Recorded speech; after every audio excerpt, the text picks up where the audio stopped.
वर केला ना त्या दिवशीचा हा व्हिडिओ आहे. आधी तर सगळ्या पेंटिंग्सला वॉर्निश करून घेतलं, मग नंतर ज्यांनी या पेंटिंग्सच्या मला ऑर्डर दिल्या होत्या ना त्यांनी मला आवर्जून सांगितलं होतं की ट्रान्सफर शीटमध्ये पॅक करशील, जेणेकरून त्यांनाही त्या व्यवस्थित डिस्प्ले करता येतील आणि ह्या पेंटिंग्स व्यवस्थित राहतील. त्यानंतर मग मी सगळ्या व्यवस्थित पॅक केल्या, कारण ही फक्त माझ्यासाठी पेंटिंग नसून याच्यात माझी वेळ, मेहनत आणि माझ्या कळत नकळत भावनाही गुंतल्या होत्या.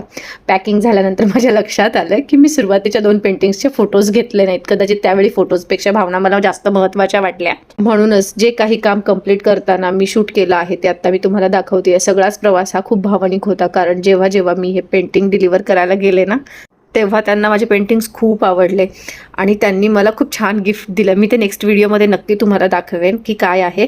हा सगळा प्रवास माझ्यासाठी खूप ओव्हरवेल्म होता, खूपच छान मला वाटलं. तेव्हा त्यांना माझे एव्हरीवन तुम्ही सगळे माझ्या काम पाहिल्याबद्दल आणि माझ्या या क्षणांचे साक्षीदार झाल्याबद्दल थँक्यू. तुम्ही सगळ्यांचे खूप धन्यवाद. Thank you so much.